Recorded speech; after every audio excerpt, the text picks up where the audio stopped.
Okay, we're back with another case study. This was a gentleman who came to us a few days ago, and I was giving lectures in Europe. I got to go to Europe to talk to some very smart people. And so I know that Kylene dealt with this patient in the beginning, so I'll let you explain it, okay? Okay. So this is a male, 48 years old, and presenting with a very stubborn and very intense pain. It's numbness and tingling down his entire right arm. And as in a supine position, he would trigger the pain and discomfort by tilting his head backwards and almost arching his back a bit.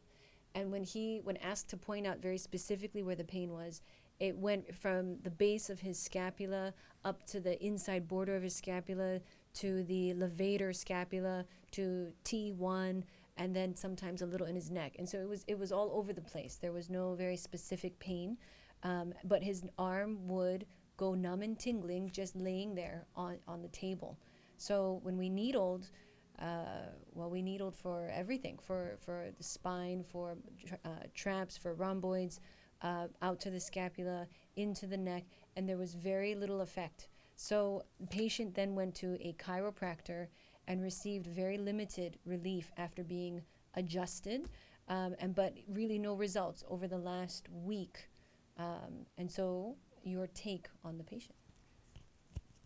When I examined this patient and sort of listened to his problem, it's obvious that what he has is thoracic outlet syndrome because he likes to lift weights and he pumps iron above his head, and he obviously pinched a nerve in his back.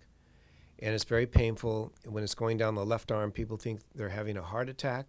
And a lot of times the ERs are plugged up with these thoracic outlet patients who they think are having a cardiac event, but they're not.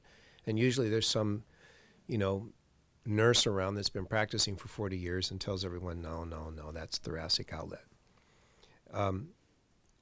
What's interesting is that these types do not respond to classical chiropractic, cracking the back.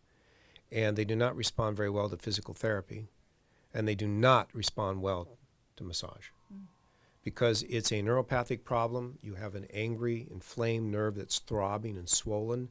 The last thing you want to do is have someone do deep massage on there and stick their elbow right into that nerve. That's not good. The only thing that works really well is distal needling acupuncture. It works very, very well.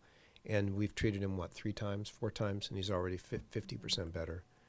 So, of course, you have to target the upper thoracic area, and that's always the muscle groups that you're looking for are the rhomboids, the trapezius muscle, and the spinous erector muscles. So there's 3 groups. The spinous erector, which are a muscle group which are fed blood by the foot xiaoyan, which is your kidney.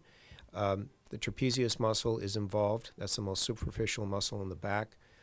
That's fed blood by the urinary bladder channel or urinary bladder vessel.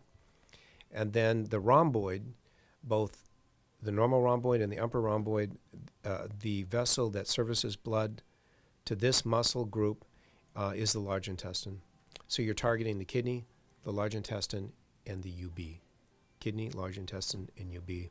So you can needle all along the kidney from kidney 3 to kidney 10 on both sides. You can needle from UB 60 to UB 40 on both sides.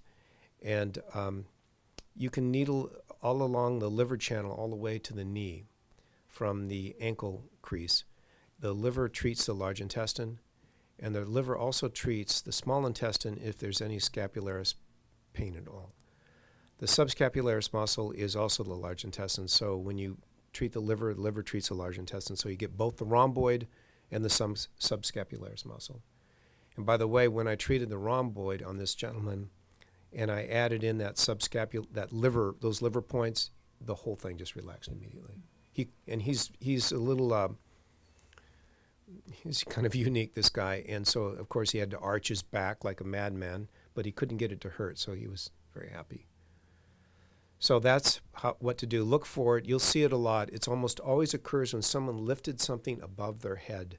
Suddenly the next morning they're in a lot of pain, and it's going down their arm, okay?